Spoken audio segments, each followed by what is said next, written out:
Welcome, everybody. It is our third week of the session, second Monday. We're right in the middle of it. I won't even say we're very far. We're right in the middle of it. A lot of things we want to talk to, just a couple of previews. Representative Casey Snyder is going to come here, answer questions about HB 280. So whenever he gets here, we'll kick over to him. Steve Waldrop from the governor's office is going to come talk about housing. Later on, Representative Karen Peterson is going to be here. We have a lot of guests on our show tonight. So first off, up on the screen, if you have not registered for the mid-year conference in St. George, April 17th through the 19th, there's a QR code there. Feel free to register now, register later, but we look forward to seeing a lot of you there. And we will. Oh, we're going to come back to that one. All right, so last week, Representative Dunnigan came and spoke to us about the Infrastructure Financing Districts bill, formerly LIDS, formerly a lot of other things, but HB 13 Infrastructure Financing Districts bill. He presented that bill in committee last week, and it passed out of the committee unanimously. But we have not yet taken a position on it, and we need to take a position on this bill. So here is what we're going to do. We're going to do a little straw poll via Slido to kind of get a feel for where we're at on this bill, and then have a discussion about where we're going to go with it. Just kind of giving you a little bit of the political landscape, like I said, it passed out of committee unanimously. As a reminder, Representative Dunnigan went through and answered a lot of questions last week. He's taken a lot of the concerns we brought to him. He's still in conversations with us about a few things. Carson, do you have the Slido up on there? Because it's not up on this screen. Okay, no worries. So the question we're going to ask you right now is if we were to take a position of neutral on this bill, and that can be a begrudging neutral or an enthusiastic neutral, I don't actually care. But if we were to take a position of neutral on this bill, how comfortable would you be with that position? This is me doing a straw poll before we ask for your official position on it. And then we can have some more discussion. So when we get that Slido up there, we can take that poll. Is everyone just getting the QR code for the? I don't know what's on this. Oh, that's just the bill QR code. That's not an exciting QR code. Oh, you asked? That is right, Mark. I'm going to be like a legislator and I'm going to ask you a question and not listen.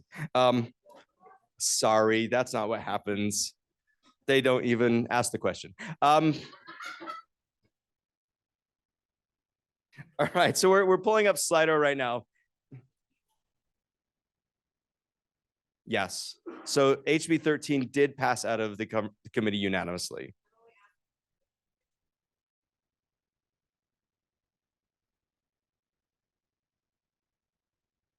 I'll double check that. Okay, I'll double check that. I thought it was unanimous, but I'll look at that. All right, so here's Slido. So you can join now. Either go to slido.com and hit that number, or do the QR code. But then we will. Are you controlling this person? Okay, perfect. Then let's ask the question. Okay. All right. So how do you feel about ULCT taking a neutral position on HB 13, Representative Dunnigan's Infrastructure Financing District bill? And no, we are not showing you results on this one right now because we don't want you to be influenced by what other people are saying. We want to know what you think by yourself in your own heart. No cheating off your neighbors on this one.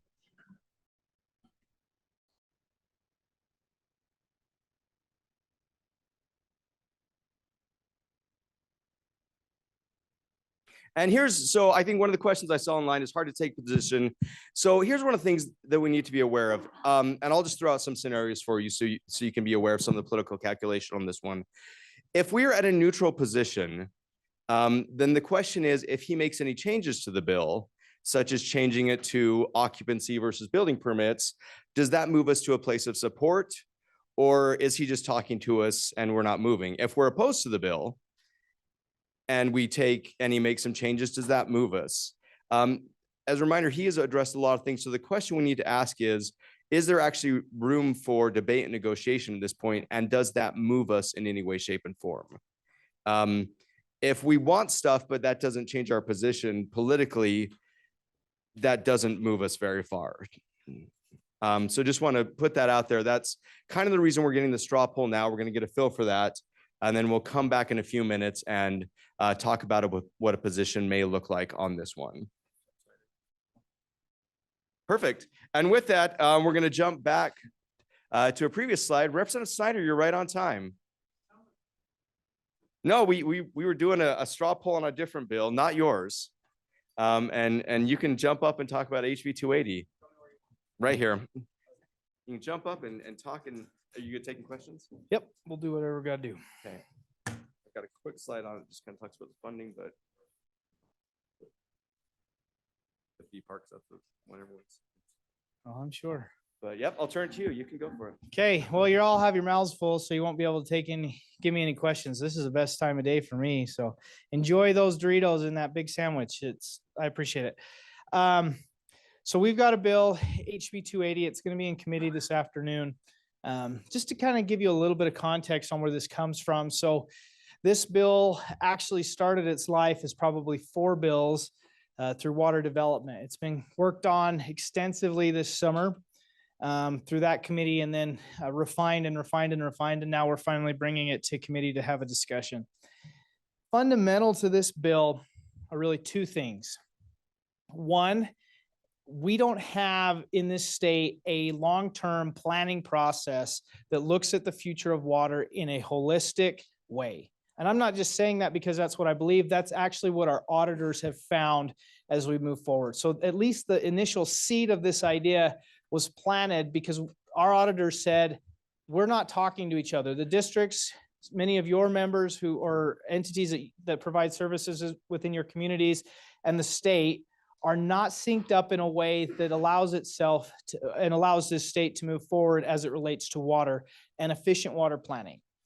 Any of you that have survived the COVID experience probably can attest to that more than anyone, where it was, you remember we came to you at one point in this process at that time and said, hey, we got a pile of money, give us everything you ever wanted, right?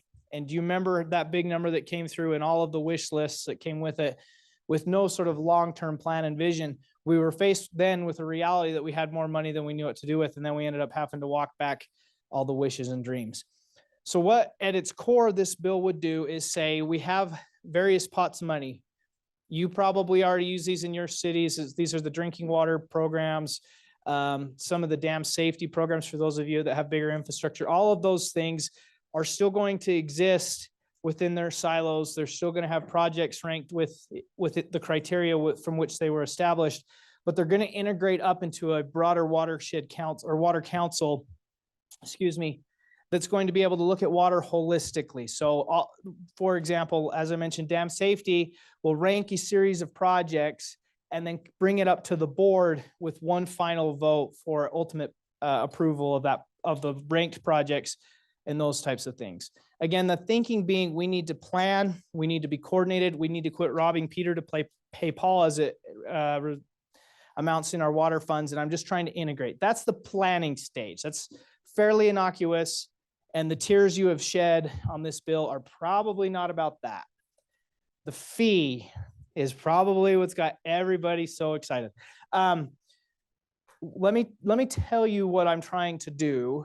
And then as you're thinking in your own spheres, I'm asking you to help me.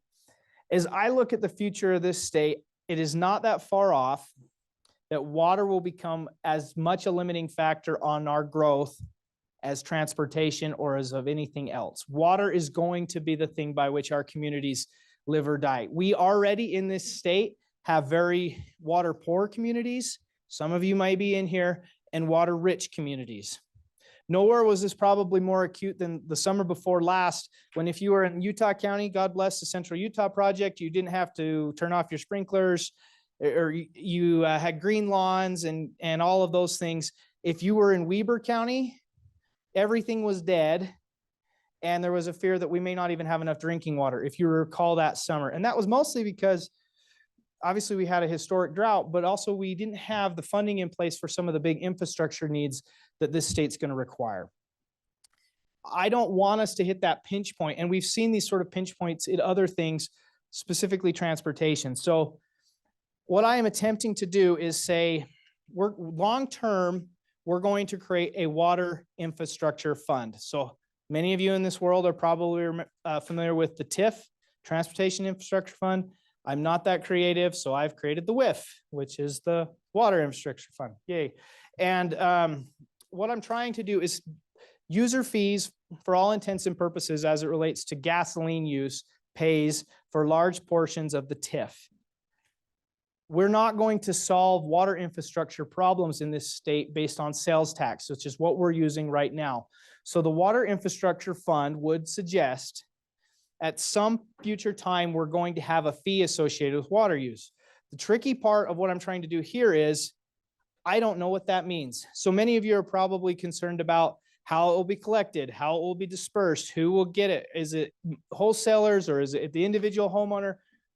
Is it going to be fair from urban Wasatch Front communities as it's distributed versus small rural communities? All of those are valid questions that I also don't know the answer to, right? But what I do say is we need a process to solve those questions. And by 2027, creating a robust process, I think we can get there. So my bill does not answer those questions, but says by 2027, come hell or high water, this question will be answered. Now, the road of political ambition is littered with the graves of elected officials who tried to do this. I am totally aware of this. In fact, I was actually talking to some people who said as far back as 2002 and probably prior, there was a report that came out and said, we're going to solve this issue. And you've probably never heard about that report because either have I, and I've looked for it. If we don't have some sort of robust way that says, we're going to solve this problem and this is how, we will do another study, we will have the best of intentions, and we will kick this can down the road again. So I don't have those answers for you right now. You can ask me all kinds of questions about the specifics of this fee, and I will say I don't know. But we will know by 2027, and I've tried to create a process that makes us get to an I know, rather than just having another study. So that is the gist of what the bill does, those two components. I am open. I talked too long, so most of you have swallowed, so I'm open to questions now if you have any. So. I just want to say,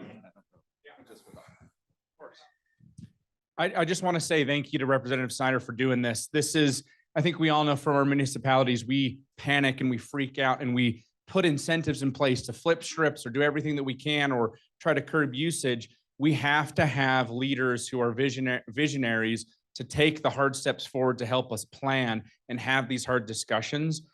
I know that Representative Snyder's put himself out there when it comes to water more than anyone else. And we don't have all the answers, but for me, saying that we're going to work on this over the next couple of years to help solve this problem, that's enough for me, and I just appreciate it. No, thanks. I'll let somebody else run. Oh, it's like a circular firing squad in here. That's great. Welcome to the Coliseum. Yeah. And since you're in the Gladiators, center, right? you can get the analogy. Representative, thank you very much. Understand water, critical element that we need to be preserving and protect. Thank you. The question that I would have is, one of the things that concerns us as local governments is oftentimes the state agencies are tasked to do a study, and regretfully, we're the ones that are being carved up on the cutting board, if you would. Is there a way that we can make sure that cities, whether it's a league representative or something like that, is a part of these various studies to make sure that everything is going to align, instead of all the state agencies coming together, coming up with a plan and on local, part of the solution and part of the discussion the whole way? No, thank you. I think the question's fair. I don't know how to answer. Like, should I just spin in a circle here okay. I'm gonna talk this way, but I'm answering your question. Okay. So I think the question's fair, and I don't have the bill right in front of me. Otherwise I'd reference the line. That's really my intention, right? If I am not equipped, nor do I think I have the answer in mind right now to set the parameters of what I'm trying to do. But it needs to be we need to have some solution that talks about the needs of local governments, right? So as it sits right now under the current process, we, here at the legislature, we do one of two things. We say, one, if you're sensitive to language, plug your ears, fix your own damn problems, right? This is a local issue. We do that really, really well. Or two, this is what you're going to do, right? And these are the mandates. The reality on water as it exists right now, there's about $38 billion upcoming that is going to have to be paid. That's existing infrastructure that's going to need to be replaced, or in some cases expansion. Local governments need to be part of that solution, especially if you're going to be on the front end side of collecting a fee. So that is what I'm trying to get to. If the bill does not satisfy or spell out your ability to participate in a satisfactory way, I am more than amenable to strengthen that section. That's my intention.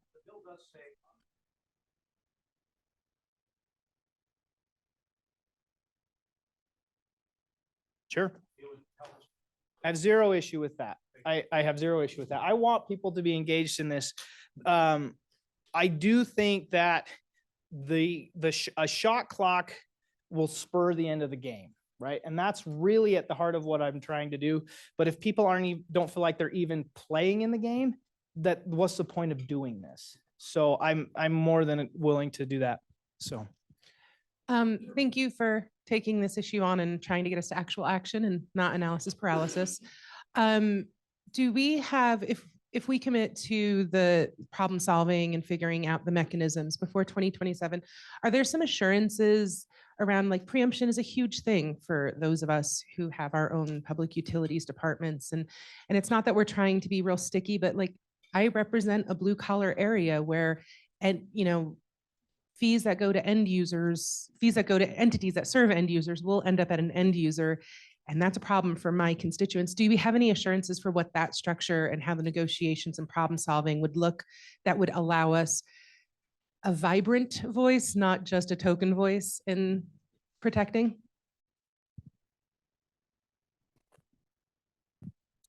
I don't know that I have the best way to address that other than the group. I'm really trying hard not to bias the outcome in any way. And so my solution is to keep things fairly broad and expect people to engage. I have my own ideas what I think would work, but whether or not they will, I don't know. So I would maybe, going back to the prior answer, if there is a way to set up the process that addresses that concern, that's my commitment. But I don't know that I could see to the end of this tunnel as it sits right now, which is why I'm not just saying thus shall it be, right? So. Representative, thank you for coming. We appreciate your time. I think a number of us would have concerns about a bill that imposes a fee today with the promise that we're fair tomorrow. And that might take several forms. It might be communities, established communities who have already paid to build their own infrastructure, feeling that they're going to be now asked to pay for other communities' development of their infrastructure. Or it might be the fairness of the fee between those who use a lot of water and those who use little water. And we're dealing with that on a transportation basis because we've been told that the fee has to be allocated based upon fair usage, or I can imagine someone questioning the constitutionality of this fee, because if it's not fairly apportioned, then it can't be justified as a fee, then it's a tax, all those questions. So I guess the question I have is there any way to address those issues before we agree to have the legislature impose a fee today, not knowing what that's going to look like 3 years from now when this is implemented? Well, so I disagree maybe with what you're saying. And I think that's the heart of the bill. The fee is not being imposed today at all.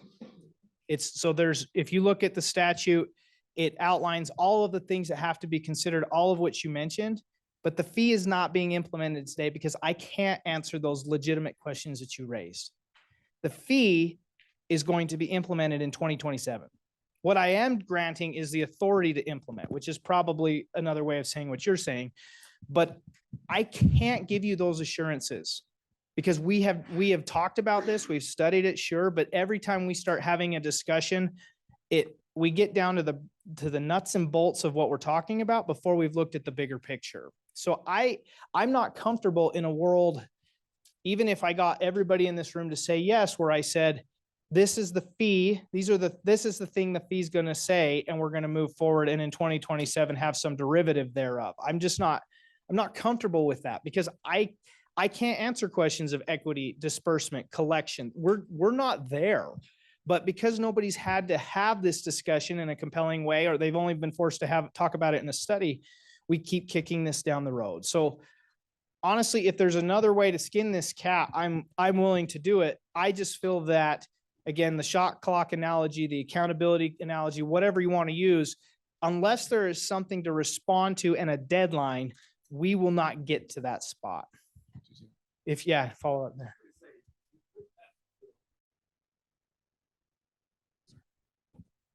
Anyway, just a thought, and you're the legislator, so this, you get to No, I make these gotta have the decisions. votes, so. But you could impose the study with a deadline in 2027, and if everyone agrees in 2027, then the legislation could say, we're going to impose a fee.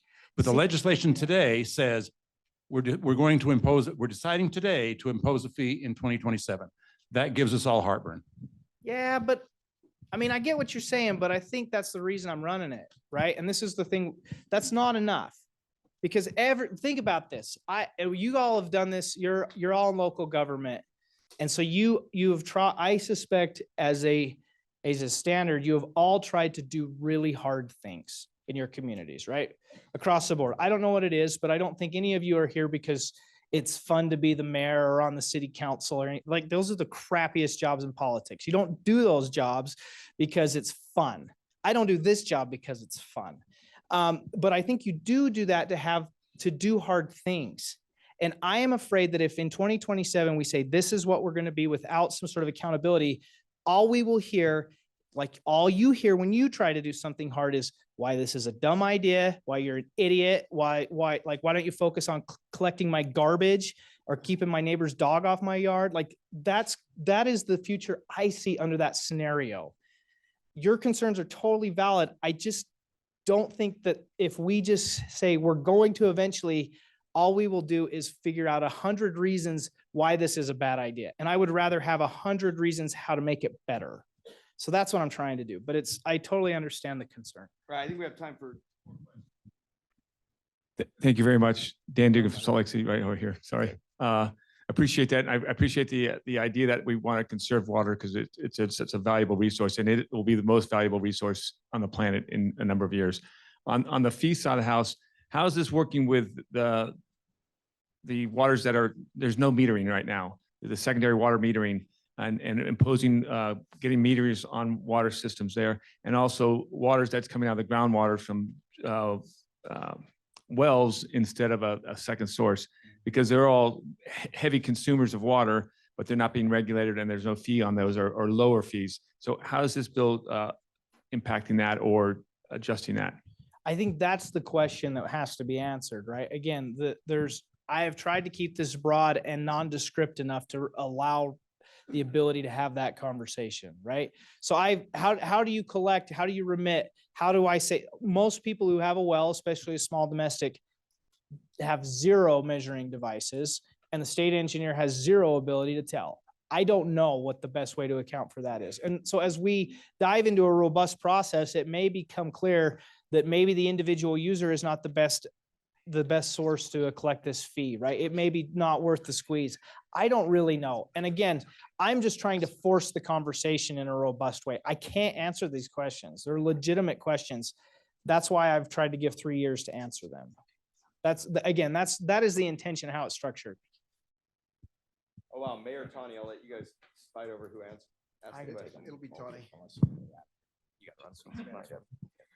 Representative, thank you. This is a difficult issue and I think we all really want to be engaged in the solution. In West Jordan, we do like being local elected officials and we have fun. So maybe you should come visit our city. There's I'm sure a whole bunch of therapists you could go see after this meeting. So. There are really 3 kind of people that live in our city, right? There's the people that go to the grocery store, do their shopping and say, oh, can you just throw that receipt away for me? And then there's the people like my parents who get the receipt and like to check everything off the list and they still balance a checkbook. And then there's a third sort of person, and there's a lot of these folks in our city where they actually have to pay attention to every single item on the receipt because they live on a fixed income. This bill is asking us to support legislation that would put an item on that receipt with a question mark. And until we can tell them what they're paying for, I feel like we're really, really hard pressed to support something. Does that make sense? So if there was a, hey, this is what you're paying for, this is what you're going to get back. We're a city that needs water infrastructure. We have $52 million worth of water tanks we need before we can unlock additional housing in our community. So we see the need, but we need to be able to tell them what they're paying for before I think we can support something. No, I think that's fair. I have as a general rule, this is to everyone, I'm going to answer your question, but these are not my words, but they were given to me long ago, that complaints without alternatives is just whining, right? And I don't care about whining, but I don't think that's what you're saying. I think you're saying this is a concern, this next piece. So I am actually amenable to that next piece, right? I think that's what I'm hearing from a lot of people. And when I engage in this space, however painful, it's, yeah, that's something we got to fix. I just don't know about this. And so what I would put back on the body, what I would put back to the staff is, help me, if you're not concerned with, if you're not comfortable with where we are now, tell me another way to get there. And that getting there is, we know this is going to have to get fixed. We know we're going to have the money to do this thing. We know that we're going to have somebody pay for it eventually, and it has to be fair. And so if you can find another way to fly this kite, I'm all ears. And you might be doing it because you like your job. So let's, maybe you'll know. I love my job. Oh man, I'm the mayor of West Jordan. you guys, this is the third week of session. You're way too positive. Hey, I just had my birthday last week and I'm still celebrating. And thank you, League, for the nice birthday announcement on the recap. That was great. So a way to pay for it. It drives me crazy when the state comes out and says, we are going to lower these taxes. We're going to be your best friend. And then the cities, we're all sitting here, we can't even afford to pay for what we do. So we have to raise taxes on the other end. And everyone's saying, cities, well, you'd be more like the state. They can balance their budget. They don't raise taxes. And you guys raise taxes all the time. And there's adding this fee on there. That's greatness more. Can't we just not lower a tax and pull the money from there and say, here's a solution for you? Actually, I appreciate what you say, but I couldn't disagree more. So, and let me tell you what, maybe the other part, we're not going to debate that, but we will never pay for $38 billion with a B in backlog of infrastructure with sales tax revenue or income tax revenue. Just as we never built the interstate system without a federal partner and some sort of way to collect the gas tax. We have got to find another way. This has to be user fee based. We have in place right now. Go look at all the programs we have. Dam safety, drinking water, the WIRA, all these things are coming out of sales tax. You know what happens every session up here? The drinking water people come to me and they say, gosh, that WIRA is so big. If we had that, I could solve all the world's problems. Just give me a little piece of that pie. And then the rural folks come up and they say, gosh, I got this big project. If you just will put it on natural resource appropriations, $5 million, no big thing. It'll solve all the world's problems. Give me a bite of that sales tax piece or pie. We're not going to get there with sales tax. We're not going to get there with income tax, especially with what's happening in the background, which is reductions. So I'm trying to create something stable through time that allows us to move forward where we have to as a state. That's what this is about. Now, again, just to recap, because I'm about to head out the door. Bill's great. Bill's wonderful. That's what I heard y'all say. But the other part of this is there is not a fee at this point. There is accountability. If we need to fix how we're getting to this fee portion, I am all ears. We're going to have this discussion in committee. It's going to be a robust discussion. We're not going to jam this thing through. We're going to take the time to talk about it. But if anybody in this room can help me figure out the way to solve all the questions you've raised and have accountability so that we're actually going to get to that decision point, I am all ears. Hopefully you've heard me say that. So, And you're going to support the bill. That's what I heard. So, all right, see ya. All right, thank you, Representative Snyder. Applause? That was new. What was that? That's so polite. Okay.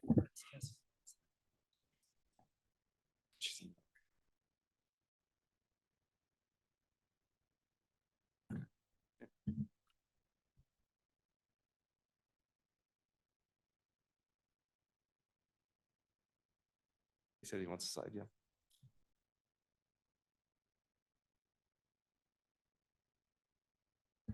All right, folks, we are going to pause LPC because we have an announcement we need to make. Mayor Ramsey. Thank go you. ahead. My understanding is most of you in the room have heard now that it's just spread really fast, but a shocking announcement that we didn't expect to have to make 6 months after he retired. But many of you know our longtime city manager, Gary Watcott. South Jordan would not look like the city that it looks like or be the city it is without his influence for many, many years. 40-year career in public service, 32 of those years at South Jordan City. Started our fire department, was our first fire chief, and our longtime city manager and a friend to the league.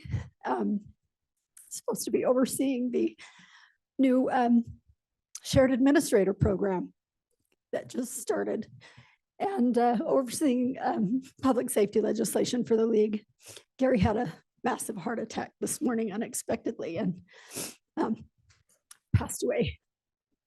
There was nothing they could do. And at this time, we just want to honor him and thank him for his service to not just our city, but to cities across the state of Utah. Thank you. Gary loved this work and he literally spent his entire life doing it. And this is a loss. This is a huge loss for our South Jordan family, and it's a huge loss for the league, for cities and towns across the state of Utah, and for people who love and look to him as a mentor and a guide, as an example and a leader. There's a reason he was chosen to oversee the shared administrator program that just started in the state, because who better to do that? So it is with heavy hearts that we ask you to join us in a moment of silence, honoring the life and career of our dear friend, Mr. Gary Watcott.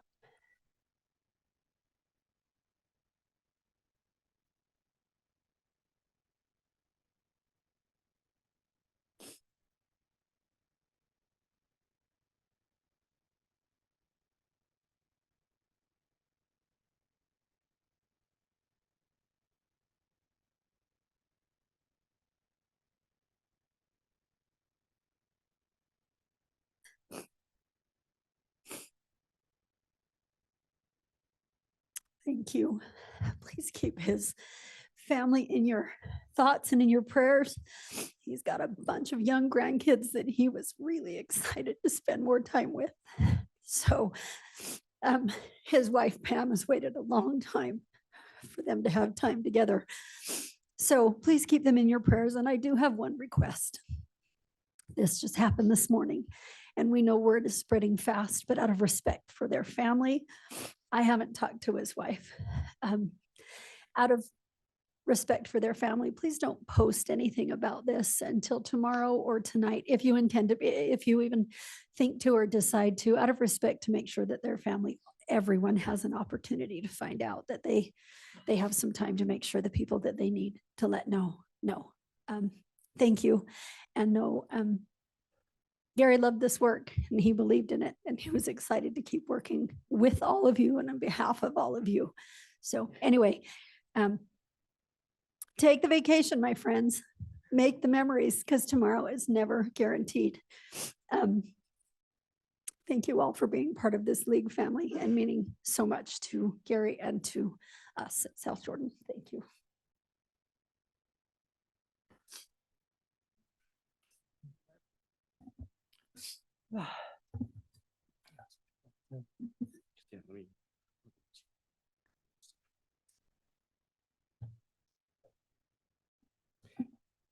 Okay. That sucks. Gary was a great guy. But let's talk about infrastructure finance districts. So we took the poll, and I'm sorry, there's no elegant way to move this. So we're just going to start talking about things and eventually try to stop sniffling. So we took the poll, asked you about your comfort level with the position on neutral on Dunnigan's bill. We have a slight majority of you who are either very comfortable or somewhat comfortable. A bit of you who are uncertain, and then a sizable minority who are still in the uncomfortable. So the question I have for you right now is, wherever you're at on this thing, is there anything that Representative Dunnigan could change that would change your position on this bill? Basically, I'm asking, is there anything left to discuss here that in reality could be changed that would take you to a different place on the bill? If you're neutral, is there something that would make you go to support? If you are opposed, is there something he could do to be to neutral? Or if we're just where we're at, then great, let's stop talking about this. There's 150 other bills we're talking about. So just take a few comments if anybody has them. We have a lot of other things to get through, but any other comments? Are there things that could be changed in the bill that would in fact change your position? Or are we where we are? So, and we're gonna take more than about 3 or 4 minutes on this one. So make your comments quick, please. Hi, Monica Soltansky from Sandy. I would use it as a tool to incentivize affordability, as I mentioned last week. And I think, to be quite frank, I don't think that's going to happen. So I know I am asking. And so I guess my question though, Mayor, is, and you don't have to reveal this, but if you were to go affordable, do you suddenly go to support? Are you suddenly neutral? Does it change where you're at? You'd support if you would add a nexus to affordability. Okay, thank you. Any other comments? So, Mayor Silvestrini, Mark, yep, go back here. So this is a proposal that keeps coming back, and Representative Dunnigan's proposal is less objective or less objectionable than everything we've seen so far. And there are some other proposals in this session which are much worse in terms of invading our sovereign powers or not ensuring that these things get paid off at the time of sale of property. The good thing about this one is that the properties come out of this when they're sold to our residents is debt-free with respect to this. So I think we need to negotiate to where we can accept something like this to the extent that we can fend off the worst proposals. Yeah, it's really, yes, and that is a good point. There are definitely worse proposals coming. Again, you guys all know Mark Christensen, Saratoga. You know I've hated PIDs from day one 5 years ago. We fight him tooth and nail. This one is ultimately getting to a point where we can almost accept it. The problem we have fundamentally is occupancy. A plat, that's a one-time thing. It's a one-time transaction. A plat could have 150 or 1,000 homes in it. We cannot manage occupancy as it being the trigger point. It's got to be done. There's a much more efficient way. A plat recordation, I realize it doesn't for as much financial incentive because they're paying it off a little bit earlier. But to do this lot by lot is going to be the most painful thing. We're talking hundreds of thousands of homes in Utah that they want us to help get built quickly. Hundreds of thousands of homes. If we have to stop and take a pause on every single occupancy because we're trying to figure out whether some financial transaction got taken care of at title, it's going to be an absolute mess. And so I think that that's still a sticking point. The rest of it, it's almost to that livable point. Don't disagree about housing affordability, but at the same time, I don't know that that's going to change. Okay, I have time for 1 or 2 more comments. Mayor Walker, I think you had your hand up. I would like to see them incorporate some transit funding somewhere in the line, like depending on where this, where something would get built, there might be a transit function stop, something that could get incorporated. And secondly, I agree with Mayor Silvestrini. I would rather push our direction to get the infrastructure funding in place to develop the 190,000 units that are out there as opposed to continuing to battle over, more units in every city. If this infrastructure bill drives the conversation to that direction and away from stripping us of our land use authority, I think we should work with him to get this one, how we can live with it. Any final comments? Okay, then with that, Cam, I think we're ready to talk housing, and I know Steve's here. Perfect. Yeah, we'll just skip ahead there and just keep an eye out for Representative Peterson. Okay. All right, perfect. First of all, thanks to everybody for being here. Thank you for the moment of silence earlier. Gary was great, and as referenced, has been part of our staff for the last couple of years. So we're very sorry to lose him. We are bringing to you some updates based on the feedback you've provided us over the last couple of weeks of policy committee meetings on housing. But before I get into those details, we've invited Steve Waldrop, who some of you may remember from his days as a legislator, is now the senior policy advisor for Governor Cox in housing policy and innovation. And we've invited him to come give you an update straight from the horse's mouth of different ideas that he's working on.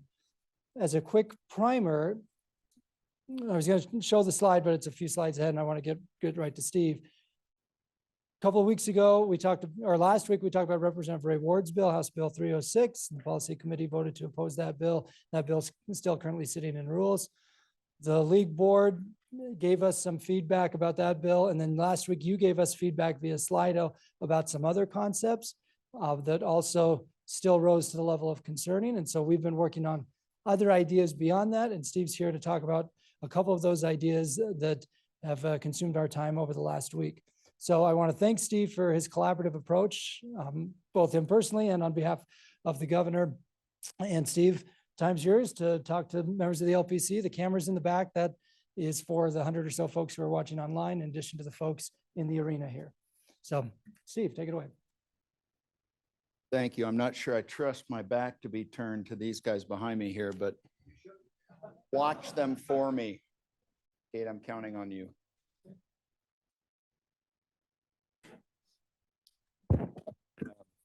I'm just going to pick this thing up so I don't have to bend down so much. Thank you all for your good work. Again, I've been on the planning commission and I have done a lot of work in local government, and I know how much fun it can be sometimes, how rewarding it can be sometimes, but then also how challenging it can be. When you have a meeting made up of your neighbors and friends who are yelling at you, that's not easy. And sometimes leadership is hard. So I just want to acknowledge the pain and suffering that you guys go through as a result of your public service and your desire to do the right thing. So as Cam mentioned, I'm here basically because you guys don't like anything. And, so given that, we're just not, no, I'm just kidding. We've had some policy proposals that have come through that haven't been well received, and with good reason. They've caused some concern in both the House and Senate as I've talked to membership. And so the good news is now I just come with a pocket of overflowing with carrots, just all kinds of carrots. And let me just preview for you one of those ideas that is kind of percolating through the process. So looking at the problem as a state, in our state, and you guys know this, in 2021, we had 37,000 housing starts. That's of all stripes, 37,000. 2022, we dropped to 30,000 starts. So this isn't permits. Your guys' job is to do entitlements. Typically, your job ends when you do entitlements and you turn it over back to the private community who's brought the request for entitlements. And then it's up to the building community and development community to actually take those entitlements and create something out of them. And we went from 37,000 to 30,000, 20,000 in 2023, and we're projected in the mid-teens for 2024. That's not your fault. Just want to make that clear. And that's common refrain that I've heard, as we go through this is, hey, we're doing our part. What else can we do? we have a situation in our economy right now where we have a real challenge with getting things from paper to ground and up. And there's a few things that are that tie into that. Probably the largest thing that's happening right now is we have on our lending side, our construction loan side, all of our lenders are at their permitted capacity or very, very near to it. So as a result of Silicon Valley Bank and First Republic Bank, those both failed last year, spectacular flameouts, two of the three largest bank failures in the history of the country happened last spring. So as a result of that, the Fed, which governs everything, goes and tightens everything up, says, hey, banks, lenders, you can't overextend now. We're gonna pull you back in. We're not gonna let you lend 200, 300, 400% of your assets. We're gonna let you lend 100% of your assets. So you're covered dollar for dollar. So obviously the lowest risk scenario from a regulation standpoint is every dollar you loan out is covered by $1 of deposits. That's not typically how banks have worked. They're comfortable and historically range, 300% to 400, 500% sometimes of their assets are loaned out because the concept is everything's not going to fail at once. But because of those two spectacular failures last year, the Fed had this big tightening activity that's gone on and it's persisted through this year. So we have a situation where interest rates have gone up dramatically and availability of capital and cash has gone down dramatically. And so when you look at our housing starts, you're fine, Carson. Oh, that's a great picture. You look at our housing starts, those are two of the elements that have combined to create this massive drop in our housing starts. And so it really doesn't matter how many entitlements we do as a state. People don't live in entitlements. They live in houses. We don't put tents up when you get something entitled. You wait until there's something built and something available to purchase. The other phenomenon is over the last several years, we know that there's been market constraints up and down the entire breadth of the housing market, right? We can build homes for $1 million, $800,000, $600,000, $400,000, they're going to all sell. And so part of the challenge, and I've heard this from many cities, is we did smaller lots. And on those smaller lots, they just built bigger homes. And now if I'm a builder, and I'm not, but if I was, and I could build something for $300,000, $500,000, or $700,000, or $800,000, and I make more money doing the bigger one, what would I do? We would all say, oh, we're going to do the bigger one. So there's that other phenomenon going on, and we have demand up and down the breadth of the market.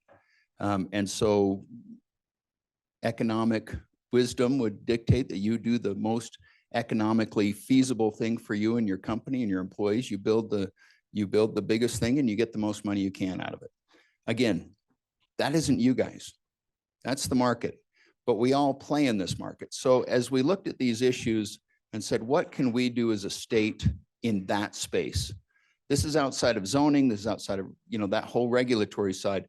Can we bring some resources to bear on our supply side that will increase our supply from the current projected, say, 14,000 units back up to where we just break even. We break even at like 28,000 units.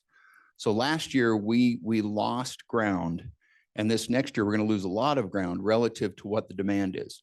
So now fast forward, imagine what happens if interest rates drop again. Everybody starts shopping for homes. What happens when you have a low supply and a high demand?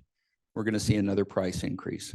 That does not help our state. It helps some people, like, there's some people making a lot of money on their real estate, but they're not necessarily selling either, right? They're hanging on because you can't get out of a 3% interest rate into a 7 and make it pencil. So we have all of these factors going on. So as we looked at what options we had available to us, there is one option that we thought might be helpful, and that is to create a Utah fund that is a companion fund for developers and builders.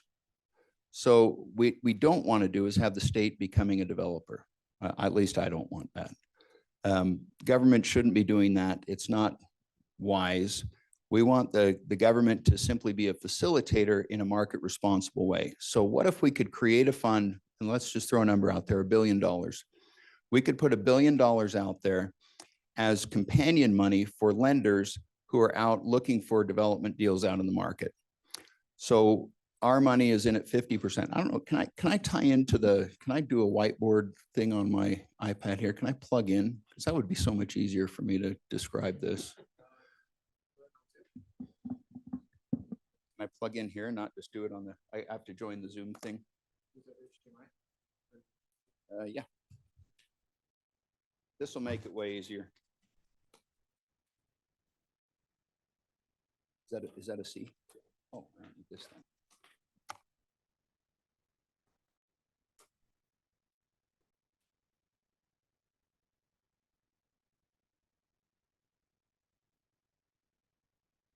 Okay.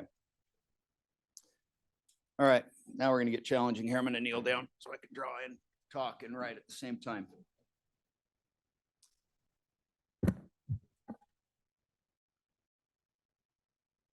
Okay, if you force me to sit in a chair, I'll sit in a chair. Thank you. So let's say we have a $1 billion fund at the state level, and we have demand out here for different real estate projects. And you have a project over here that has, let's just say 100 lots, and we'll call it a $50 million project. Now, right now, from any of the lenders, the cheapest money you probably get right now is about 10%. Rates go up to 12 to 15, 17% in some instances. So when you are the builder that's in charge of this development and you've penciled this thing at 7, 8, 6% when they started it, and all of a sudden interest rates are much, much higher than that, and you're worried about what you can build and whether somebody can buy it on the back end, you're naturally going to slow down. So what if we take, and the state puts money into the lender stream. So the lender brings 25 million, state brings 25 million. And the state's money is at 4 to 5%, and lender money is at 10%. You've now created a blended funding stream at 7.5%. So now we're back into the realm where the developer can afford to develop these lots. So we say, great, what does that do for us as a city? Here's the back end of this. In order for the state to want to do this, we're going to want something. We want affordable homes, we want ownership, and we want to drive towards something that the market isn't building and hasn't been building, which are Utah First homes. But we want to do it in a way that actually responds to both the needs of the individuals who need the homes, but also the communities those homes are going to go into. And some of this is going to be greenfield, some of this is going to be infill. You know where these lots are. So what we would require as a result of receiving that money, 60% of the homes developed in that and built would have to be sold. And we're working on what the number is, but let's say 80% of average median sale price. In some areas in Davis County, that would take you down to about 385. Weber County are about 365, I think. I'm looking at Henry in the back there. We got a piece of paper that tells all this. But what we would do is create market demand at a price, not at a square footage. We're not driving anybody and saying you have to build this, this, or this. We're just saying you have to sell it for this amount. You figure out how to do it. When I look back and look at post World War II, what did we build? We built smaller homes. Many of us grew up in some of those smaller homes, and we actually survived. No one died. We even had a carport, and it didn't kill anyone. We don't need 2 and 3 car garages as a starter home because we can't afford them any longer. I mean, this is just the economic reality of where we are today. We can no longer afford to build 2,700 square foot homes and say that is now a starter home. It doesn't work. Um, our kids can't afford it. So where are our kids going? They're either in our basement or they're moving, or they're in our basement and they're getting ready to move, or you're getting ready to move them out of your basement, more likely. We are exporting many of our young people because they have zero hope of ever achieving that component of the American dream. And that's the governor's vision, right? That's the Utah First Homes Initiative, is how do we drive to a point where we can actually give something to our kids that they can afford, create a life in, live in, and then they can move up. They're building equity, they're building wealth. Home ownership is the #1 wealth generator in our country and has been for the last 150 years. So when that goes away, we have a real societal problem. So we need to bring that back. And so that's the point of this initiative, is that we create a chunk of each development that takes this funding. So there's a carrot and there's a requirement. And those 60% are also required to be owner occupied, deed restricted for at least 5 years.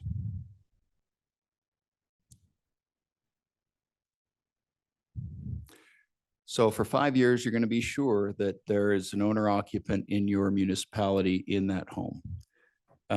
There's a lot of challenges with that, monitoring, and there's other things, details we need to work through on that, but it's possible. It's been done in other places. It's been done here. So what we end up with now is you have 40% of this development where the developer is getting cheap money or cheaper money, and they can build whatever is permitted under the current zoning and land use and things that they've gotten. They're voluntarily committing to that 60%. The other 40% is under whatever authority that they've already gotten. This may bring them back to your table at the beginning of this process. You may have existing developments where a developer comes back and says, I can't do what I wanted to do, but if we can talk, I can probably make something work if we can get those 60% and build, 3-bedroom, 2-bath, small homes. 60% of them, we sell them, and then the other 40% are, again, market rate, market based. What this does also is this prevents large scale institutional investors from coming in and picking up those less expensive homes and then turning around and renting them to our kids, which is what's happened. About 30% of our homes over the last couple of years have been bought by institutional money or by developers who just develop them and hang on to them. That doesn't advance what we need to do. So again, the drivers are ownership, affordability, and this is not, just to be clear, these are not like low-income people housing. These are normal people housing. These are your teachers, your police officers. A lot of these families are 2-income families. They're working at the county office. They're working in your city offices. They're working here at the Capitol. They're in school. They're going to graduate. They're going to get a first job. Right now, they are out.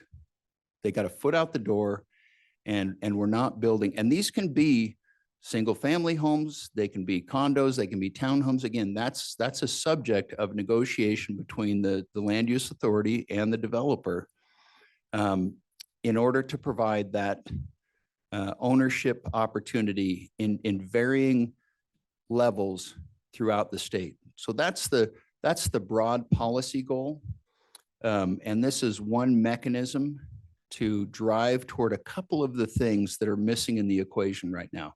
Now, I don't know how long we're going to need this fund. Right now, we need to do something because otherwise we're going to have 14,000 things built this year. And at some point, we're going to need a lot more than that. If we're building half of what we need, it takes a long time to dig out of that hole. We can't afford to fall any further behind. So this is a today solution for a problem that has been building up for some time. We're now somewhere north of 40,000 plus units of deficit in our state. We just need to do more. So what I'm asking from this group is feedback. If you have a developer that comes to you and says, hey, I want to participate in this program, is that something that cities are willing to do, both greenfield, infill, various projects? Are you willing to go back to the table and kind of say, okay, yeah, you know what, if you're going to do that, and we know we're not going to create a sea of starter homes like you see out of Vegas or Phoenix, you know, we're not going to see that. We want to see mixed income neighborhoods, mixed size, mixed lots, mixed densities, so that people can stay in their neighborhoods and grow up and get old and stay there. I think that's it, Cam. The magic money is coming from, there's a fund called the Public Treasures Investment Fund, PTIF. The Public Treasures Investment Fund in 2017 had $14 billion in it. That Public Treasures Investment Fund as of the end of 2023 had $29 billion in it. So it's a massive, massive amount of cash. Right now, it is all trading in commercial paper on the large capital markets. For instance, it's being used to buy a debt instrument from GE. And GE takes that money and they go do something with it. Most of that something is probably not in the United States. For sure, it's not in Utah. So that money is going somewhere. Our state money, your money, this is all taxpayer funds. Just to be clear, this is all taxpayer funds from all different state and local government entities that are reserves, and it's largely liquid.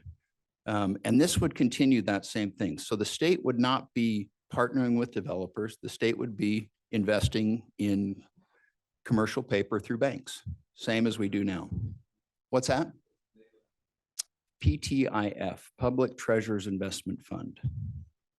So this has been a little thorn in my side for a while, that money, none of it stays home. We know what happens when money stays home, it does good. Right now, all of our money is going elsewhere. This is a way for us to keep money in-house and keep it in the state of Utah. There's a multiplier effect, and I'll just kind of run through this. So real quickly, let's say the state is getting a 4 to 5% return on $25 million. And let's say this $50 million project produces an impact of 2 to 1. So a $50 million construction project produces $100 million economic impact net in the state. What's the tax rate on that $100 million? I don't know. There's smart people who know the answer to this. I'm trying to find out. But let's just say it's 5%. 5% of that $100 million comes back to the taxing entities that are contributing the money in the first place. So you've now generated an additional $5 million of taxable tax revenue that comes back up and goes into this, well, I can do it right there, into that $1 billion. So your 4 to 5% return on $25 million, you just added 20% to that. That's absent anything else. So I think there's a very compelling case to put this money to work in Utah. I think there's a very compelling case to say we have a desperate need, a current need, and this is a real crisis. That if we go for a generation or two and we lose a lot of our kids, they'll come back later on maybe, but in the meantime, we'll lose them. So that's kind of the big picture, and I'm open to questions for however long they let me answer. Thanks, Justin. Yeah.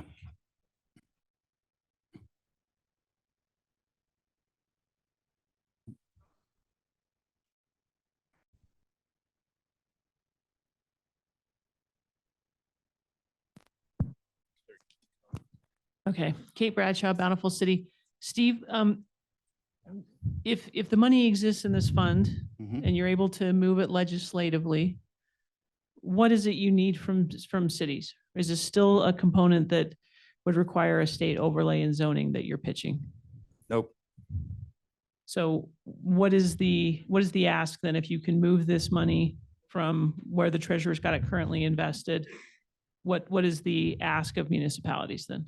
When you guys have developers come to you and say, we want to use this money, we need to build 60% of affordable.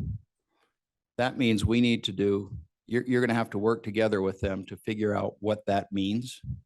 How? and how Like, are you you do going to compel that through statute or what's the idea? That'll just be a condition of them taking the money.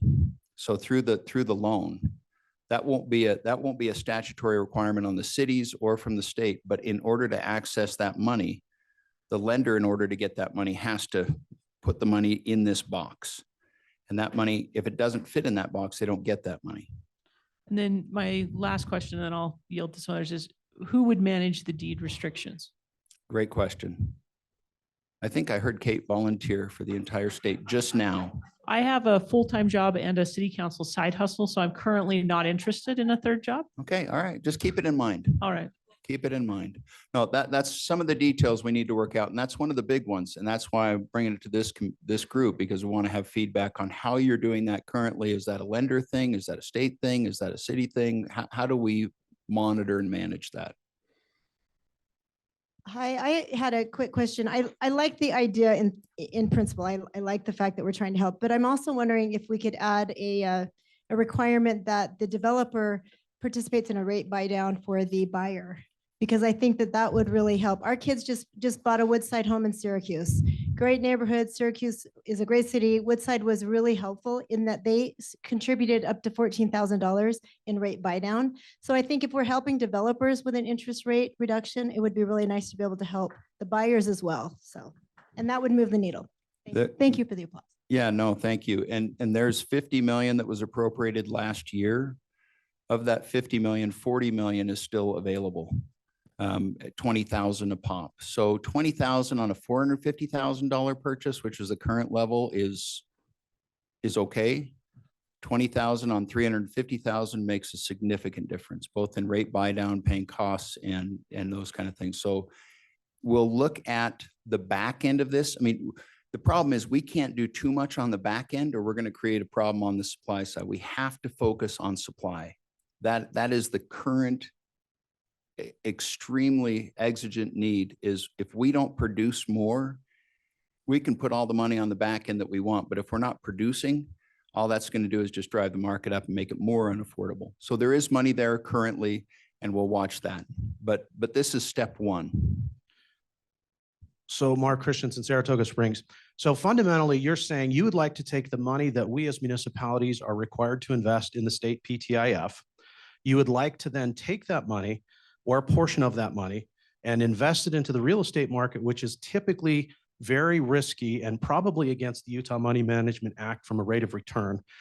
And you want us to be good with that. I guess fundamentally, I'm concerned that we're lending on an institution and on a product that has not been incredibly successful in the last 20 years from a market crash standpoint. And our reserves in the PTIF are being used to fund a market segment that probably doesn't meet the Money Management Act. And so that's my concern. I feel fundamentally, I understand what you're trying to do, and I'm not trying to say don't do it. I'm saying that's an incredibly risky prospect that you're putting on us, not to mention the covenants that the state is going to put on the lending of, or the match money is probably going to price the lenders out of this. The restrictions that you're talking about may chase the lending market out. So fundamentally, I'm not sure that this model is even going to work. No, I appreciate those concerns. I appreciate those concerns. A couple of points. One is this would require a change to the Money Management Act. That would be the mechanism that the legislature would have to undertake. Well,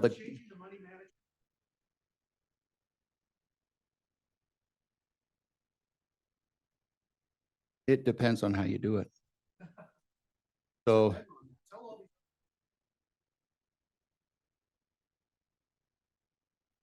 yeah, and that's part of the discussion. Part of the discussion is what guardrails are we putting on this? Whose money is first loss? The proposal is it wouldn't be the state's money as the first loss, it'd be the lender money the first loss, which is why it's critical that the lending institutions have risk in the deal. And when you do it as a broad, again, it's a risk management question, and there are really smart people that do that, and I'm relying on them as we go through this process. It's not a fully baked cake. We have a lot of, we have lenders, bankers, builders, developers. A lot of people are in the mix talking about A, how we can do, well, A, whether we can do this, and then B, how we can do this. So it's not completely done, but those are valid concerns that we have to address in order to get this right. If we don't get this right, it's not worth doing. And you're raising very, very good points. I think writ large, knowing that we have a 40,000+ deficit of units in our state, and we're not creating units that our young people can afford. There is a demand there, as I've talked to a number of lenders. So that's the demand we're trying to meet and match. And right now, because of the cost of money and the cost of doing business, we're not there. And it's creating a real problem in our state. So I appreciate the concerns. I'm happy to continue to talk with you and love to keep you involved as we go through this process. So we need people to ask hard questions. Perfect. Well, Steve, thank you very much for coming. I'll let them pull the PowerPoint back up, but this is a big idea. And you think about the conversation we were having even just a week ago in LPC, the primary focus of the conversation last week was around land use preemptions. Today, we're not talking about land use preemptions. We're talking about financing, and there are a lot of unanswered questions, but that's why we wanted early enough in the session to give Steve the opportunity to come and lay out the big picture, and then recognize there's going to be a lot of discussion that's been happening already over the last few days, and will continue. Let me throw one more carrot out there. One other thing that is being worked on is an incentive for the cities to want to have first homes, a tax increment solution that would provide some additional revenue to the cities in consequence of these type of homes coming into your municipality, recognizing there's some challenges around those. Again, ownership helps to do some of that, but then also some money coming back to the municipalities in recognition of taking this product on. So that's another piece that is in the mix right now that I forgot to mention. Thanks, Cam. Well, Steve, thank you very much for joining us. And Steve and I chat every day, multiple times a day. It's just part of the fun this time of year, but thank you for your collaborative approach, and we'll follow up. So. Okay. All right. We have about 20 more minutes and a lot to get through in those 20 minutes. So we have another legislator who's come to talk about House Bill 367. But just because people's minds are in the housing space, I'm going to take 5 minutes just to wrap it up with what else is moving there, because we have a couple of Slido questions for you. So I'm going to go rapid fire through the housing, and then we'll come back to the infrastructure piece. So first, I put this picture in last night. I think we all need it after the earlier news, but I mentioned, oh, come on, work. Yeah, I mentioned last week, my daughters do a paper chain for each day of the session. So there's the paper chain in our house. So each day getting a day closer to the end of the session. Okay. In the housing space and land use space, we have House Bill 289. Jared, are you in the room? Oh, we must still be in the meeting. Jared, he's on blue stakes. Okay. Jared is going to be reaching out to the Municipal Attorneys Association to look for some feedback here. One thing that was a bit of a concern to us is it's highlighted down there, you just can't really see it. The CODA officials legislative group, which includes a lot of city employees, actually said they supported this bill last week. That's a lot of your employees who said that they supported this bill. So we're following up with them, but just know we're going to be reaching out to UMAA, municipal attorneys, looking for some feedback to help on this bill. There's people who want to volunteer to help Jared out on this bill.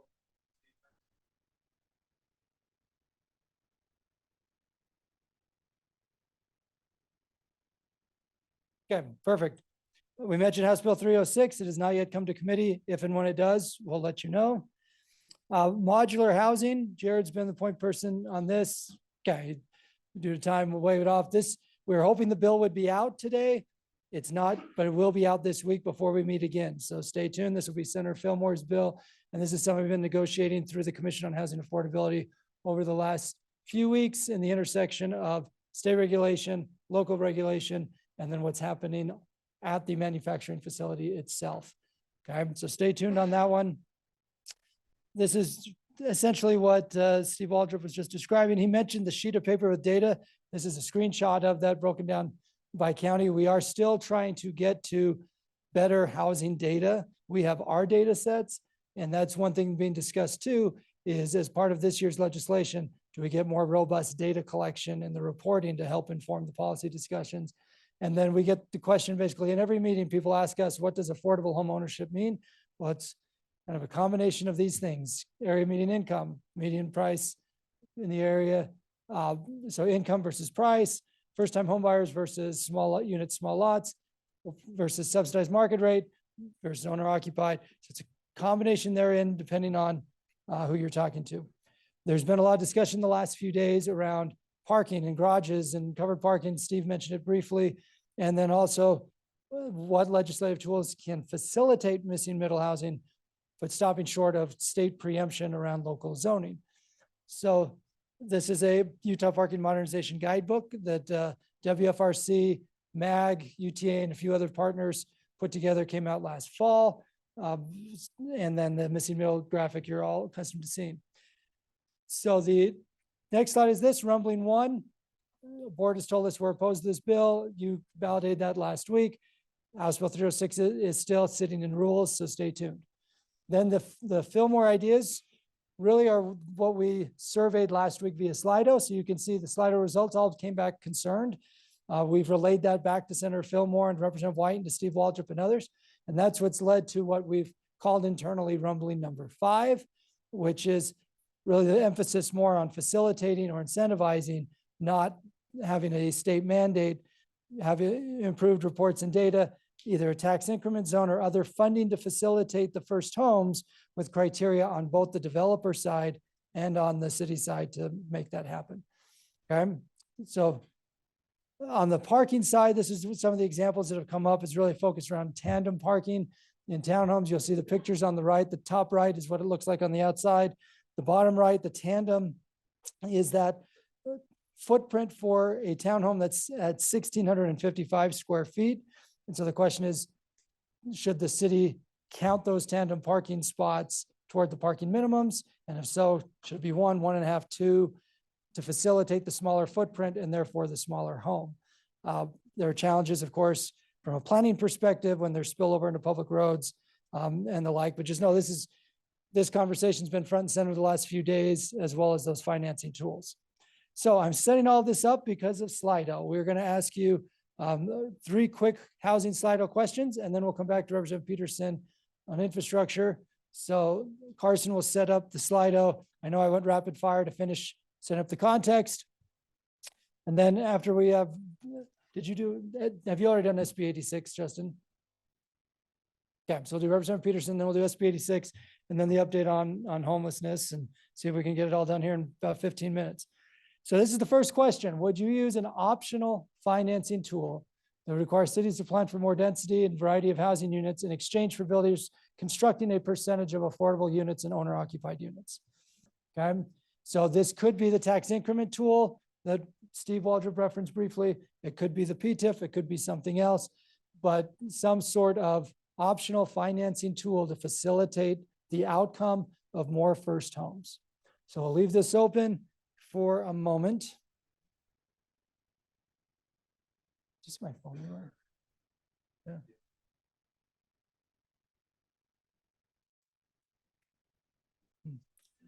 I've misplaced my phone, which is, oh, there it is. Yes.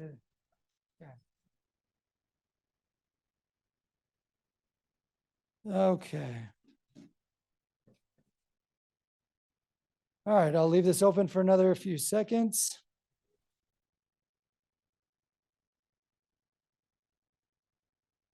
So all of you who texted me in the last 10 minutes while I couldn't find my phone, I'm reading them now. So, yeah, sorry. Okay, 10 more seconds, and then we'll move on to the next one. The other thing I'll add in this piece, we could have spent 6 hours asking questions when Steve Waldrop was here.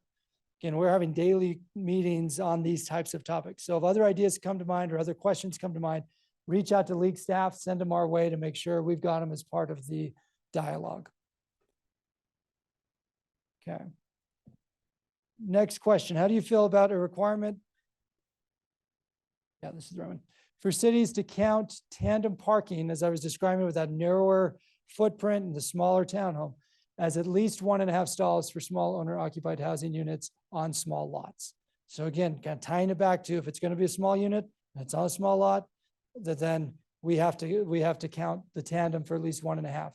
Because we have, what's happens up here is we've had lots of folks who've said to us, these cities are basically, we have the tandem and they're requiring additional parking, which then makes it hard to make the project pencil. And so we want to take a snapshot. If it's tied to owner occupied, small units, small lots, can we stretch on the other side on the tandem piece of at least 1.5? So I'll leave this open for another few seconds as well. And I should note, if you're being asked in Slido, it's because the bills haven't been written yet in this space, but the deliberation is happening every day. Okay. And then next, how do you feel about a state requirement for cities to waive garage requirements, not parking requirements, but the garage requirements? So allowing driveway parking or carports for small owner occupied housing units on small lots. This is a little broader than the tandem piece. So this would be, yeah, carports or driveway parking to count. You can use that to count for your parking minimum, but not have the garage requirement itself. And then this is it, right? Okay. Perfect. So Justin, as soon as I wrap this, I'll introduce Representative Peterson. Does that work? And can you bring the slides back to start that? Perfect. Thank you for your feedback. And again, in any of these spaces, over the next few days, as ideas come to mind or questions come to mind, make sure you let us know, because there's just a lot happening. But here's the main takeaway. A week ago, we came to you asking lots of questions that were in the land use preemption space. Over the last few days, there's been an indication from state leaders, particularly in the House, saying we would rather have a collaborative approach than a state mandated approach around zoning.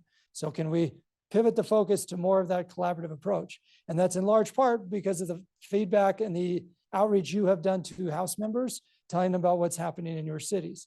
So now we're coming back to you with these different ideas that have come up over the last few days, so we can get a sense of where to go. And we'll be going through these Slido results with the league officers over the next few hours to talk about the next steps. So with that, let me scan back to House Bill 367.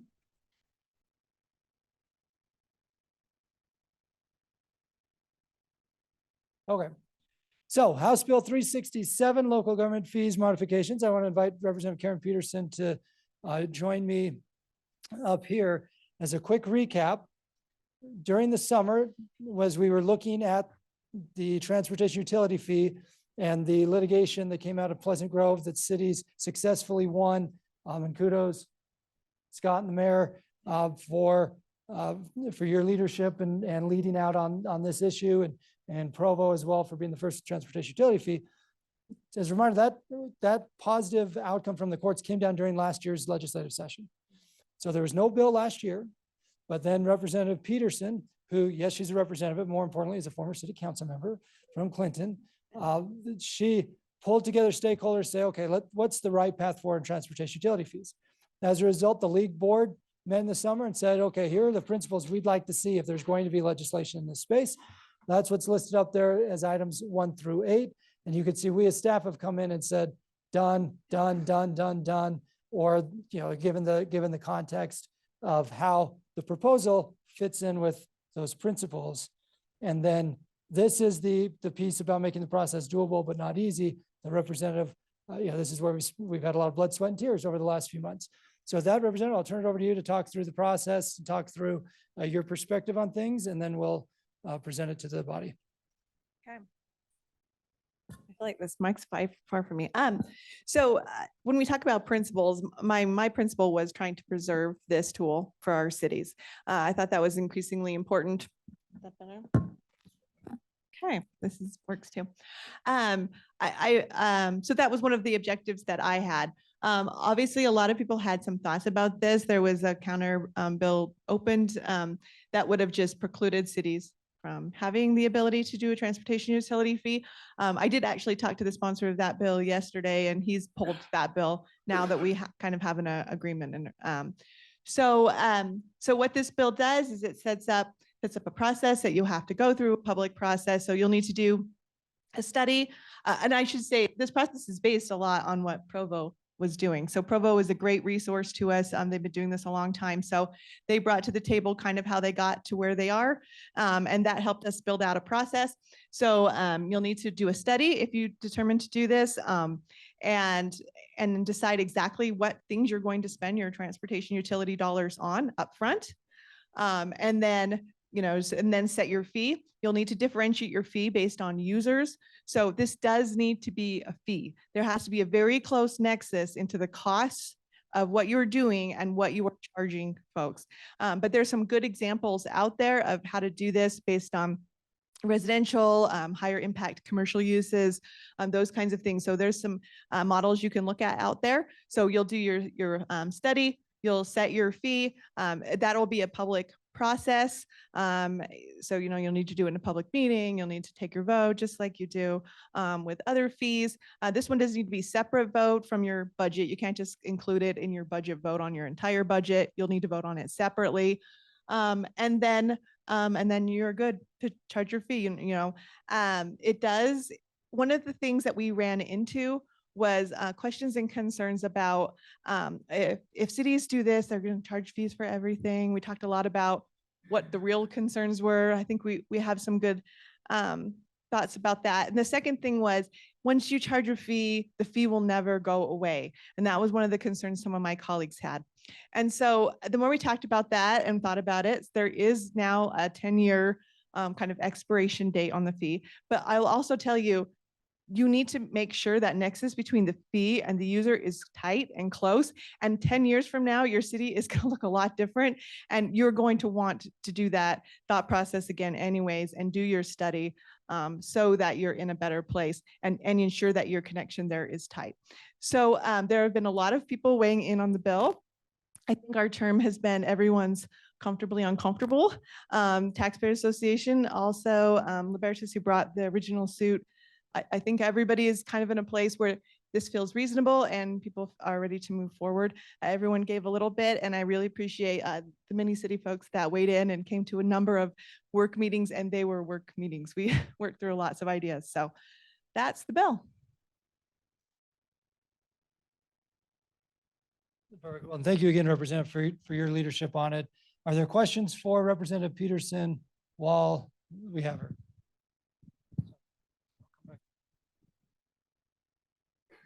My question's more on the public safety portion of the bill, because as I look at line 84, it talks about our public safety, and it says that a city may not impose a fee for public safety. I know a lot of us impose fire service or police services on our building permits.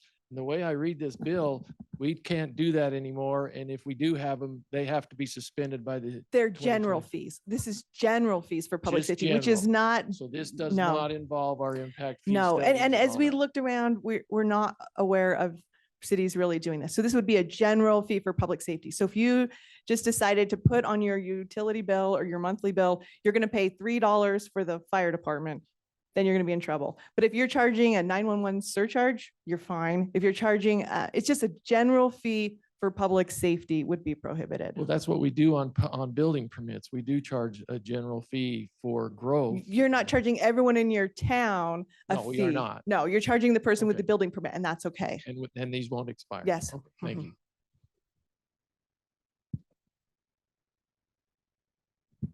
Hi, Representative, former seatmate. He's my seatmate. That's Yeah, awesome. glad you're here and glad you're here, doing good things. Question on the 10-year sunset. Does that give a city 10 years to adopt it? Or does that mean no matter who's adopted it, once 10 years hits, it all could be up in smoke?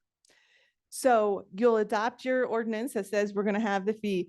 If you don't do anything in 10 years, it expires. If at year 7, you say, we need to redo our study, we need to reimpose a fee, your 10-year clock starts again. Anytime you pass that. So every 10 years you have to look at it Yes, afresh? yes. Okay, it Uh-huh. doesn't mean 10 years from now, the program's gone. It just No, means. no, Okay. it's only specific to your actual fee Okay, if you choose to good do this. clarification. Yes, Thank you. but the bill itself doesn't have a sunset. Good question.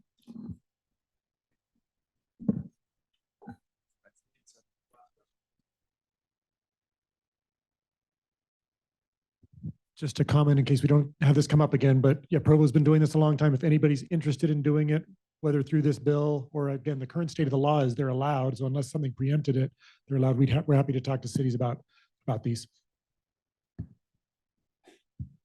And it just got assigned today to the House Transportation Committee. So we'll hopefully have a hearing in the next week. Yep.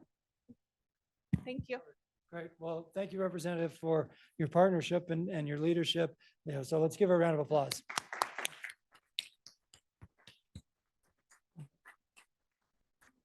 You'll note on the slide, the staff recommendation is to support after final edits because there's still been some language going back and forth, some language around that public safety piece to clarify, and a few other pieces on notice and other tidbits. But we've been working with our LPC subgroup in this space to get that right. So our recommendation is to support after those final edits.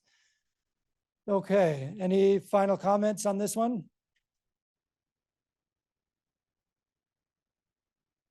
Okay, so Justin, let's finish infrastructure with 86 and then Molly on homelessness. Okay, okay, we haven't been kicked out yet. It's 1:32, so giddy up. All right, we talked about this one last week, SB 86.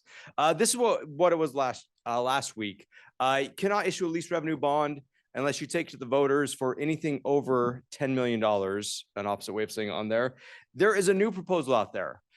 This would prohibit local government entities from issuing lease revenue bonds unless the total amount of bond is less than $90 million. And there's an inflationary aspect that it's tied to the producer price index. And you can only issue one lease revenue bond in a 12-month period. That is the new proposal. So basically, if it's up to 90 million and only one a year, you can do whatever you want. There's a big change. So we've put out a survey to the city managers asking a little bit about what this looks like, but take any quick comments on this new proposal. We were very much against that previous proposal, but would love to get any really quick feedback on this current proposal. Oh, you want to know the problem they're trying to solve, and you want to know if this is actually tied to it? Okay, good question. The answer is no, and I'll tell you why. So the problem that's trying to be solved was there were some entities that went to the voters with a GO bond. The voters voted those bonds down, and then they turned around and did a lease revenue bond instead. There were some people who thought if you've taken it to the voters for the same project, it doesn't make sense to turn around and fund it, even though you may not be raising taxes or doing anything like that. And this can be taken care of in your existing budget. So does this really fix that problem? No, it does not. So I was gonna make the comment that there's the philosophical part of this, that is this fixing anything that's an actual problem? Probably not. The other part is, I don't know if this goes anywhere. I don't know if this passes, but the question is from a practical perspective, does this limit anybody in any real way? So yeah, Mayor. So my question is, have we had any communication with the Association of Special Districts on this matter? A number of our communities belong to large intergovernmental, interlocal agencies like the Unified Fire Department that uses lease revenue bonds to purchase equipment. And $90 million is a lot of money. I don't know if that's, I can't remember, Mayor Overson, do we have bonds that are larger than 90 million? I don't know, but that would be my concern given the expense of that type of equipment, the ease of financing that through an interlocal governmental agency. And this would probably apply to that. So we should be checking in with our special district friends. And we have been talking to the special districts. Yeah, absolutely. So don't want to spend a ton of time on this because we do have a couple more things to talk about. But again, don't know how far this will go. And there's that discussion about, does it fix anything they're trying to?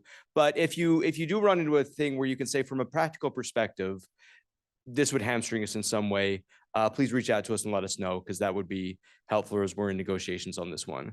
So with that, Molly, I think homelessness. Back down this way.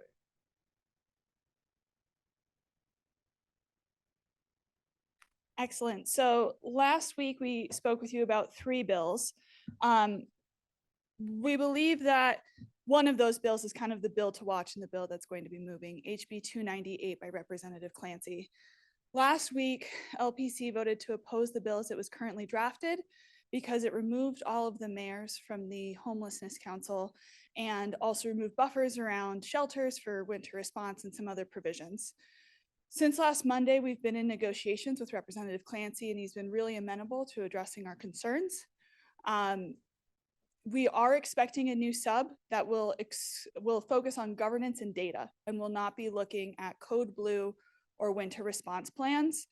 However, we don't have that sub yet. We have a protected draft. And so we wanted to present kind of the concepts from the draft from you now, knowing that this bill will likely move quickly and will likely move before we have a chance to vote on the exact bill language as it is released publicly. What we do know as well is that the State Homeless Council is being reduced from 27 members. Currently, 5 of them are mayors. So it's being reduced, but we will still have local representation.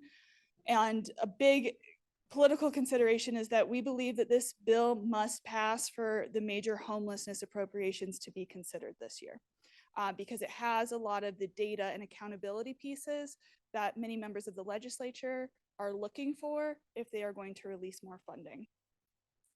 So in the protected draft that we received, it reduces the State Homeless Council from 27 members to 10. So almost by 2/3. It reduces the mayor seats from 5 seats to 3 seats. Currently, it outlines that Salt Lake City will have a permanent seat on that council and then 2 additional mayors. One from first or second class county that is also within 50 miles of the capital. So effectively kind of the Wasatch Front, and then another seat that is off of the Wasatch Front. It will also have an executive committee that will include one of the 3 mayors. I believe the executive committee will have 4 members. And then it also, recognizing that we're losing some of that mayoral representation at the main committee level, and also recognizing that we have more qualifying shelter cities coming online, creates a Shelter City Advisory Council to the newly constituted Homeless Services Board. They will consist of the mayors or their designees of the Tier 1 and Tier 2 eligible shelter cities, and they will appoint the 2 remaining mayors to the Homeless Services Board. And they may also make program and policy recommendations to the Homeless Services Board. And as I mentioned, it also requires increased data collection and reporting from OHS. Given all of that, we are currently recommending that we support this in concept, recognizing that funding is likely tied to this bill and that we need to keep talking with the representative about it, but that this bill will likely move before we have the ability to meet as a body again. Oh, sorry.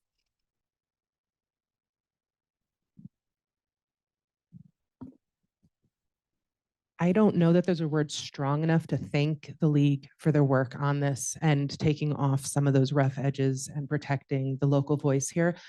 I'm just full support. Can you give us some specific marching orders on how we can all activate with the social services subcommittee to make sure that the funding goes through with this? But thank you, like amazing. Certainly. So as far as appropriations are concerned, we have had members of the shelter cities reaching out to members of the Social Services Appropriations Committee. We've also had a few mayors and staff that live or have representatives on the committee that don't necessarily have a shelter city reaching out to them. This is a really difficult year for this funding, and it is really critical funding. So if you have not already been activated and you would like to be, please let me know. It's a huge priority for us to get that additional 2.5 million in mitigation funding, additional winter response funding, additional shelter. A lot of it is tied up in this, and it is going to be a very difficult lift.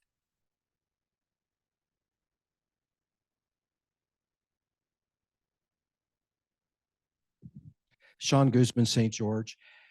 I agree that some of the rough edges have been taken off this, but I disagree that it's taking care of our local representation. We are urban in Washington County. We're rural and urban, okay? I don't know what else to call us, but what most people don't realize is we're bigger than Ogden. We are either the 5th or 6th largest city, depending on which statistic you use. We have a homeless shelter that's being expanded to over 100 beds that's owned by the city of St. George. along with other facilities for transitional housing, et cetera, that we have donated money to as the city of St. George. We get $7.50 a bed. The Wasatch Front shelters, excluding Ogden, but the ones in Salt Lake County are around $60 a bed or more. That's the inequality that we have been dealing with for 10 years now. And now when I look at this and see that my mayor's potentially going to be removed from that committee, but we are being lumped in with shelters with the rest of the state, with shelters that have 15 beds and 25 beds that aren't dealing with the same issues that we're dealing. It feels very unequal for us to say that there's Salt Lake City representation, which we agree with, and I've told Salt Lake City that we have been partners with Salt Lake City for years, and I appreciate what they've done to help us. But when the other seat is reserved for those within 50 miles, and then we're on the outskirts there again, looking at the disparity of $7.50 a bed versus $60 plus a bed, it does not feel equal to us. And if that was changed so that there were just those two other mayor seats and the committee could select those two and not have a 50-mile rule, and it's not the same one you all are thinking of. This is a different 50-mile rule, apparently. We would like to see that changed. So for us, we still aren't there.